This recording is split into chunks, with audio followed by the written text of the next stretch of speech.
Third person over voice. I'm so sorry. Hindi kita masusundo ngayon. Nagkaroon ng emergency meeting sa opisina. I just excuse myself to get in touch with you. Tatawagan ko na lang si Ryan para pakiusapang ihatid ka after work. Ang sabi ni Blake na nasa kabilang linya. Nakaramdam sa Angeline ng konting lungkot. Nasanay na kasi siya na sinusundo sa trabaho ng nobyo. And this is the first time simula nang maging sila nang hindi siya maihahatid nito pa uwi ng bahay. Pero wala naman siyang magagawa. Importante ang trabaho nito at talaga naman darating ang mga ganoong pagkakataon. Blake's want to impress his dad. He really worked hard and gave his very best for his father to be proud of him, and Angeline is in full support of her boyfriend. Nakita niya ang malaking pagbabago kay Blake simula pa lang ng kanilang relasyon at kung gaano na ito karesponsable ngayon. And Angeline knows how happy his family for the big changes in him. She even received sweet messages from Blake's mom, thanking her for leading his son in the right path and for inspiring him and made him happy all the time. Her heart were flattered with all the compliments that she received. Oh, it's okay. I'll just take a cab. Huwag na natin istorbohin si Ryan. Kaya ko naman ang sarili ko. Pangungumbinsa niya. Hindi kasi siya sanay na nangiistorbo ng ibang tao, kaya naman hanggat kaya niyang gawin ang isang bagay ay hindi siya hihingi ng tulong. Hindi ako mapapakali dito kapag ganyan ka. I want to make sure that you will go home safely. Panay ang buntong hininga nito sa kabilang linya. Hindi niya inaasahang magpapatawag ng meeting ang company nila. Kaya naman nasira ang plano niyang mag-fine dining sila ni Angeline pagkatapos ng trabaho nito. It's okay. Huwag mo kong isipin. Ang trabaho mong isipin mo. Assurance niya dito. No, I insist. Huwag na sana natin itong pagtalunan. Please. Sasabay ka kay Ryan pag uwi mo and that's final. Pangungumbinsin niya sa nobya. Mas panatag kasi siya kapag si Ryan ang maghahatid dito pa uwi ng bahay nito. Kahit pa alam niyang may gusto ang kanyang pinsan kay Angeline, sigurado naman siyang nasa mabuting kamay ito kapag si Ryan ang kasama. Narinig pa niyang bumuntong hininga ito ng malalim. Okay, fine. Pero mag-iingat ka din sa pag-uwi mo, ha? Don't drink and drive. It's not good, I swear. Pangangaral niya sa nobyo. Of course not. Hindi ako mag-iinom. Tungkol sa trabaho ito. Huwag mo sana ako pag-isipan ng masama. Hindi naman sa ganoon. I'm just worried baka after meeting ay magkayayaan kayong mag-inom. Wala naman sa akin kung mag-iinom ka. It's your prerogative. Ayoko sakalin ka sa relasyon natin. Malaya ka pa rin magagawa ang gusto mo kagaya ng dati. Pwera lang ang pambababae. Sabay hagikik nito. She was just trying to be nice and at the same time, funny. Silly. Of course. Bakit ko naman gagawin iyon? Nang makilala kita, kinalimutan ko na ang tungkol sa mga babae dahil sa'yo nalang umiikot ang mundo ko. Kahit hindi niya nakikita ang nobya ay alam naman niyang napangiti niya ito sa mga sinabi niya.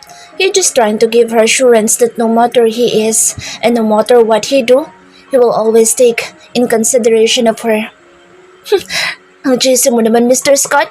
Sige na, baka hinahanap ka na nila sa meeting. Pagtataboy niya dito, kahit na gusto niya pa itong makausap ng matagal. Alam naman niyang importante ang meeting na iyon. Okay, take care. I love you.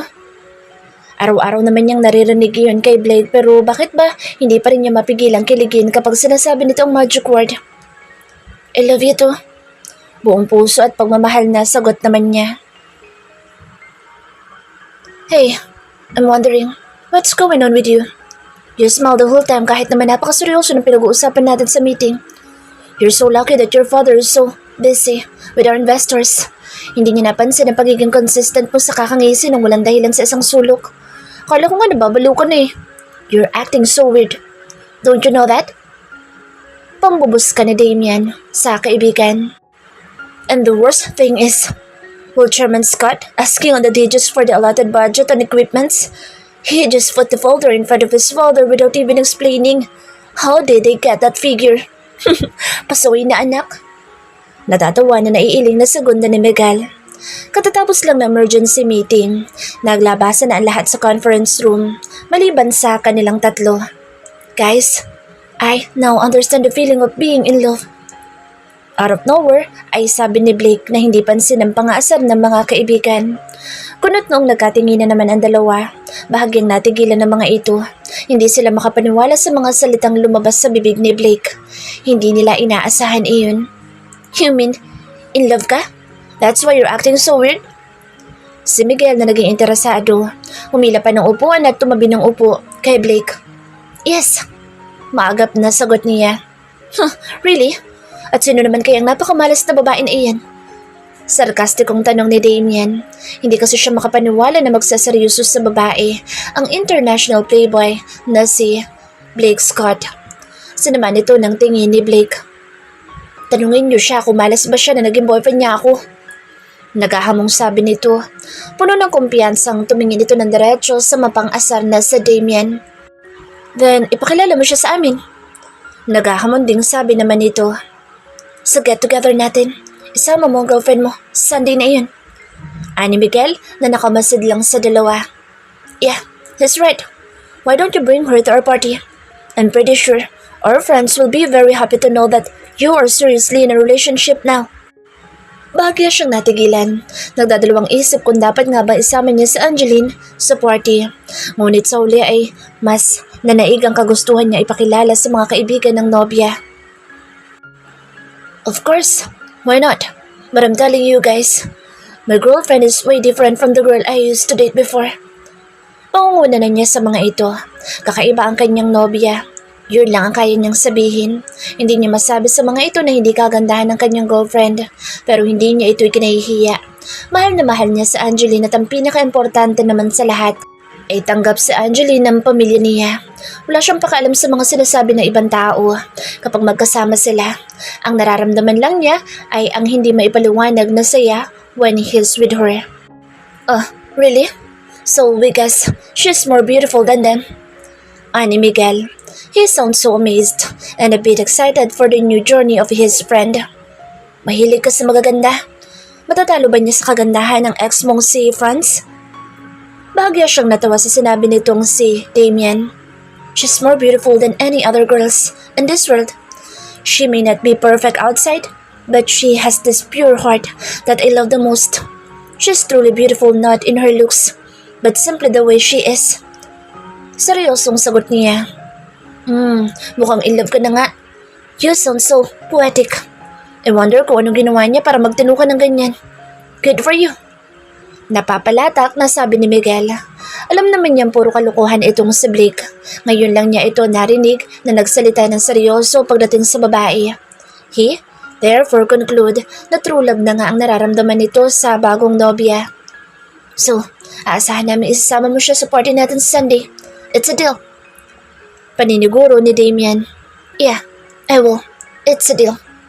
Sunod-sunod ang tango niya. So, how's the meeting? Tanong ni Angeline kay Blake nang tumawag ito sa kanya para kumustahin. Okay naman. Just got home. Dito na ako sa condo ko tumuloy. The traffic is so heavy kaya hindi na ako dumiretso sa mansyon. Sagot nito habang niluluwagan ng kanyang necktie. Pagkatapos ay pabagsak na umupo sa malambot na sofa. Nag-dinner ka na ba? Nag-aalalang tanong ni Angeline. He sounds so tired. Kahit hindi niya ito nakikita ay alam naman niyang pagod ang nobyo sa maghapong trabaho. Yeah, I had my dinner already. Nagpa-deliver ng pagkain sa conference room. It takes an hour bago natapos ang meeting. Ang sagot nito. I would love to if I will see you. How about a video chat? I terribly miss you, babe. My day will not be completed if I wouldn't see you. Paglalambing ni Blake sa nobya, may kinataranta naman ito ng husto. Hindi niya alam kung anong alibay ang gagawin. Natanggal na niya ang kanyang prosthetics at ngayon nga ay malinis na ang kanyang mukha. Mag-alas 10 na rin naman at handa na sana siyang matulog kung hindi lang tumawag itong si Blake. My gosh, what should I do? Tarantang tanong niya sa sarili. Halos mapalundag siya sa kanyang kama sa sobrang gulat nang tumunog ang kanyang cellphone at makita doon ang notification. Blake is requesting for a video call. What should I do? I cannot cancel his call. Tarantang sabi niya habang tinititigan ng kanyang cellphone na panay lang ang tunog. Natatakot siya sa maaaring mangyari. Hindi pa siya handa na ipagtapat dito ang totoo. Alam niyang magagalit ito at natatakot siyang harapin ang galit ng nobyo. Ang bilis ng pintig ng puso niya, hindi siya makakilos. Napako na siya sa kanyang kinauupuan. Sasagutin ba niya o hindi ang tawag? Pero kung hindi niya sasagutin iyon, knowing Blake, siguradong mangungulit iyon and worst, pupuntahan siya nito sa bahay if he will not receive response from her. Dumating na nga ba ang kinatatakutan ni Angeline? Sobra ang taranta ni Angeline. Hindi niya talaga alam kung ano ang gagawin. Hindi rin naman niya maaaring i-cancel ang tawag na iyon ni Blake dahil paniguradong magtatampo ito kaya. Naisipan na lang niya na patayin ang ilaw sa kanyang kwarto at pagkatapos ay inihagis ang katawan sa kama at padapang nahiga. Huminga muna na malalim bago pinindot ang accept button sa kanyang cellphone. Hey, what's going on? Why is so dark and blurry over there? Could you please turn on the light? I can't see you. Reklamo ni Blake. Excited pa naman siyang makita ang girlfriend. Ang tagal-tagal pang sagutin ang tawag niya tapos ang makikita lang ng mata niya ay puro kadiliman. I'm sorry. Bigla na lang kasi nag-run out dito. Sa wakas nakaisip din siya ng dahilan para hindi makita ng maayos ng nobyo ang kabuuan ng kanyang muka. Kahit ang totoo ay wala namang run out. Oh, are you okay? Are you afraid? You're all alone. You want me to go there? Sunod-sunod na tanong niya. No, it's okay. Hindi ako takot sa dilim. Nakokonsensya man dahil hindi siya sanay. At ayaw din naman niyang pagsinungalingan ito, kaya lang wala ng choice. Kailangan niyang pangatawanan ng kasinungalingan na matagal na niyang ginagawa dito. Mamaya babalik din yan. Magpahinga ka na. Alam ko naman pagod ka. No, I'll take a shower first before going to bed. Are you really sure you're okay there? Paninuguro pa nito. Yeah, I am. Maagap na sagot niya. Please, double check the lock of your doors before sleeping and get something, flashlight or anything. It's so dark there. May pag-aalala sa tono ng boss nito. Yeah, I'll find one. Asukasuhin mo na muna sarili mo. Maghahanap lang ako ng flashlight. Meron ako nun eh. Hindi ko lang alam kung saan ko na ilagay. Okay, be careful baka bumaba ka ng hagdan eh, manghulog ka. Yes, I will. Don't worry too much about me. Matanda na ako kaya kaya ko ng sarili ko. You're treating me like a baby. Don't you know that? Because you're my baby. I never cared so much to a girl like this before. I feel like you're so fragile that I want to protect you all the time. Seryosong sabi niya at totoo naman siya doon. Hindi siya nag-aalala ng ganito katindi sa isang babae na gaya ng pag-aalala niya ngayon kay Angeline. Kahit nasa kapatid niyang si Bianca ay hindi niya nararamdaman ng ganitong klaseng pag-aalala. Nakakataba ng puso para kay Angeline ang ganoong isipin. Alam niyang maraming bago para kay Blake. Lahat na nangyayari sa relasyon nila ngayon. Lahat ng iyon ay bago para dito. Kaya naman sinisikap niya na huwag itong masakal sa kanilang relasyon. Thank you. I really appreciate how much you care for me. Matagal-tagal na rin simula nang maranasan niyang may nagpapahalaga sa kanya ng ganito. No, I'm the one who's supposed to say thank you because you teach me how to love and to care. You really is an angel to me. Seryosong sabi niya. But I don't look like an angel. With this kind of face, sino ba mag-iisip na mukha akong anghel? She let out a little sigh. She's trying to make fun of herself. You know what? Nung una kitang makilala, sobrang naiinis ako sa'yo. I find you freak and creepy. And my only goal in life is to annoy you all the time. Because doing that thing makes me feel so happy. But as time passes by, nasabi ko sa sarili ko na ikaw na yata ang karma ko. How you embrace your flaws and imperfections. A part of you that I admire the most. And unknowingly, I am falling in love with the girl I hated the most. In love ka nga talaga. Nagiging weird ka na eh. He sounds so serious. Wala na ibang masabi sa Angeline. I should have hugged and kissed you. I miss you so much, babe. Oh my. And now, you're calling me babe. It sounds so sweet kapag si Blake ang bumibigkas. Hindi man niya ipahalata but deep inside her, kinikilig siya. That's my call of endearment to you. Why? You don't like it? Of course, I like it. Nakakapanibago lang. Nasanay na kasi akong Angeline pangit ang tawag mo sa akin. Sabay hagikik. Madalas niyang sabihin iyan. noon. Minsan pa nga pabulong ngunit hindi naman nakakaligtas sa pandinig ni Angeline. I didn't mean that. I swear. Yeah, I believed you. Lumabi siya at tumawa ng pilit. You take your bath na para makapagpahinga ka na. Pareho tayong may pasok bukas. Pagtataboy niya dito. Okay, but before I forgot, gusto sana kitang imbitahan sa Sunday. Bakit? Anong meron sa Sunday? Interesadong tanong niya. Remember our get-together party? Tuloy na siya sa Sunday and they want me to go there with you. Sasamahan mo ko, di ba? Bigla siyang natigilan. Yung excitement na naramdaman niya kanina sa pag-aakalang inaaya siya nitong mag-date ay bigla na lang napalitan ng pangamba. Are you sure you want me to go with you? Baka mapahiya ka lang sa mga kaibigan mo kapag nakita nila ako. Nag-aalalang tanong niya. No, of course not. You're going with me. I don't care what people say. I love you, babe, and I'm so proud of you. Sinserong sagot ni Blake. Pero He cut her off. No more buts. Just trust me with this, okay? You and me together. Okay. Mahina ang boses at alanganing sagot niya. Ayaw niya maging katatawanan sa Blake ng mga kaibigan nito nang dahil sa kanyang itsura. Pero hindi rin naman niya kayang tanggihan ang pakiusap nito. Nahahat ang isip niya sa pag-aalala dito at sa takot na baka sa bandang huli ay ikahiya din siya nito. Oh my gosh, Ate Angeline, what a nice surprise. What made you here? Nagtatampo na talaga ako sa'yo. Akala ko kinalimutan mo na talaga kami ni Mommy. Sinalubong ng yakap ni Bianca ang hindi inaasahang bisita. Busy lang sa work. Walang ganang sagot naman ni Angeline. Sinadya niya ang kapatid ni Blake para makausap. Busy sa work? Okay, kuya. Panunod yun ito na sinundot pa sa tagiliran ang hindi nakaiwas na sa Angeline. Napangiti siya sa ginawi nito. Okay, pareho na. Busy sa work at sa kuya mo. Happy? Sabay ngisi. Hindi. Maagap naman ang sagot nito at saka siya inirapan. Simula na naging boyfriend mo ang kuya, Blake ko, itsapara na ako sa'yo. Hindi na tayo nakakalabas. Hindi na tayo nakakapag-shopping. Wala ka ng time sa akin. Nagtatampong sabi nito. Kaya nga ako nandito para iyain ka. Magpapasama sana ako sa'yo na bumili ng damit. Talaga? Tuwa at excited na tanong nito. Nagdiningning pa ang mga mata.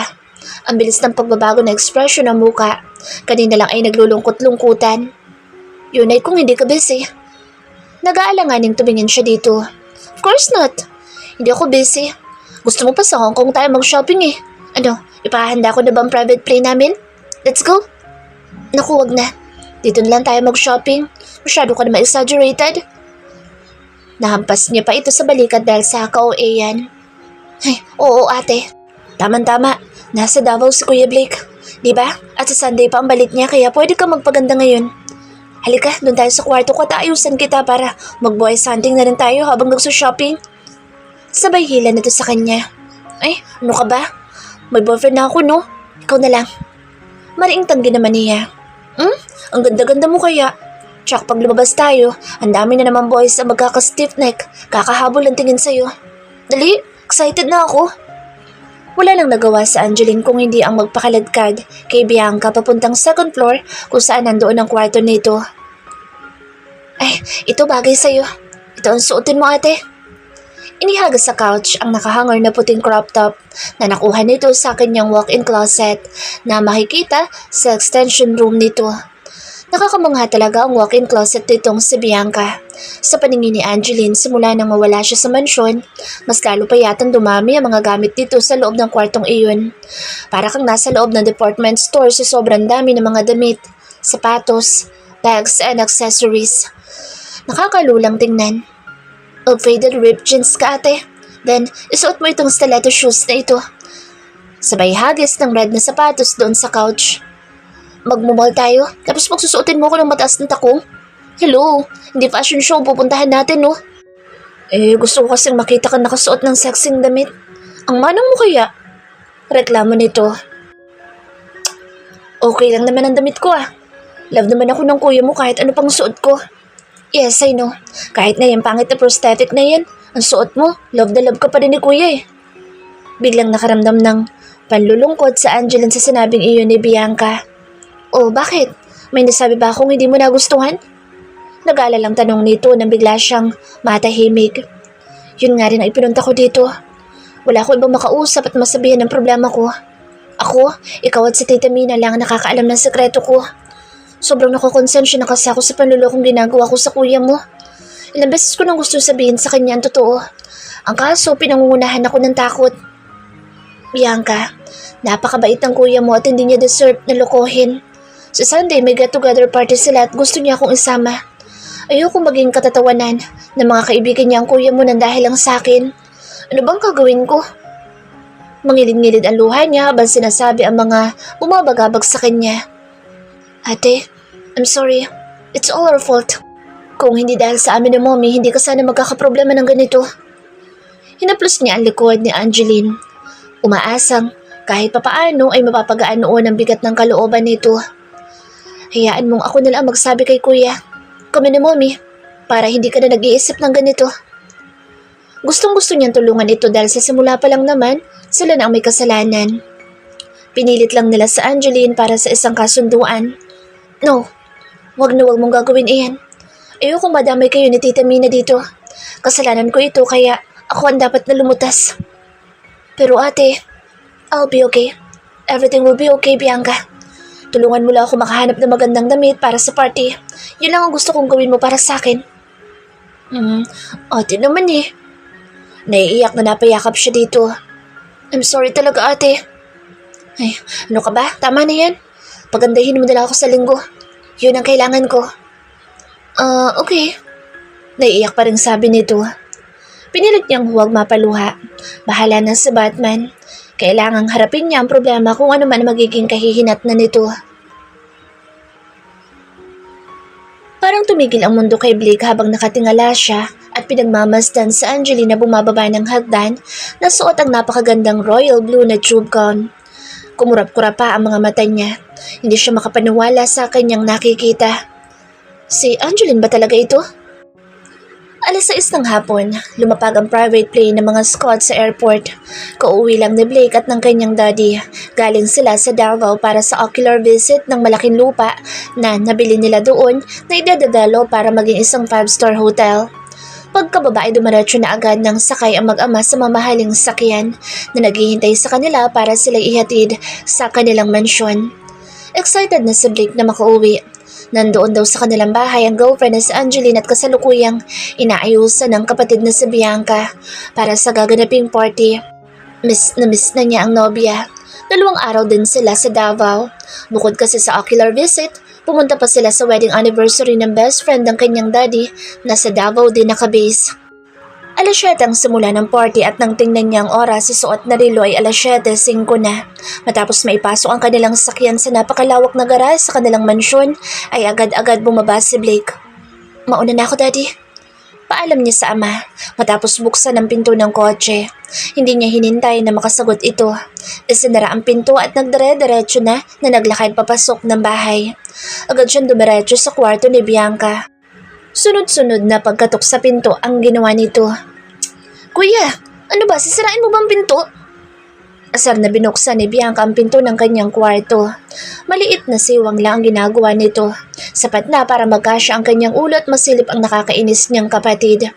Kung makakatok, parang gusto nang gibain ang pintuan niya kaya naman nabwisit siya ng sobra dito. Where's Angeline?